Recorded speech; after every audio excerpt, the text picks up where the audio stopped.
Arvid, når du tenker tilbake til din barndom, hvilke bilder, synsinntrykk husker du best?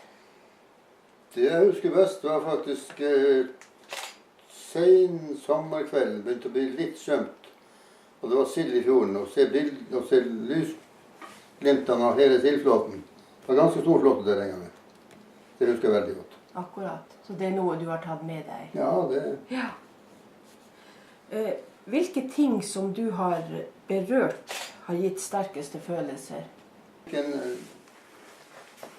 modellbåt kan vi jo si, men den laget nok så enkelt av min morfar. Han var veldig flink snekker nemlig.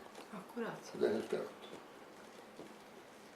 Husker du noe lyd, bråk, stemmer, musikk eller sang som har hatt sterk påvirkning til deg? Ja, jeg husker de hadde, i min barndom der ute, så hadde man til å fiskelaget hadde fest, og da hadde de en spillmann fra Balsfjord, tror jeg, med trekkspill, som jeg fikk anledning til å høre senere i voksen alder. Da var han gammel, men fremdeles synes jeg han var veldig flink.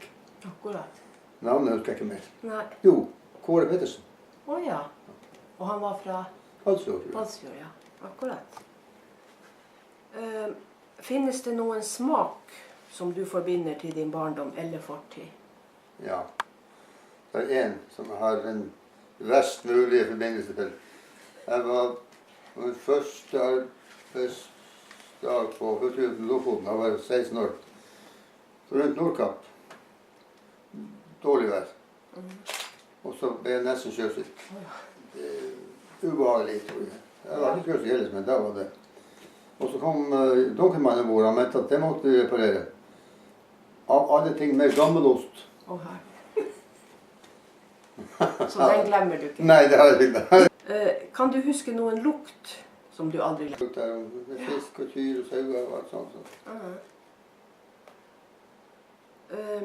Finnes det noen historiske hendelser som har påvirket deg eller noen nært deg? Ja, det gjorde det vel. Altså, i 1952 ble det et kjempeforlis i Vestreisen. 5 båter og nesten 80 mann forsvant sporløst. Og stavlig talt sporløst. Og da var far der. Men de berget seg til Island.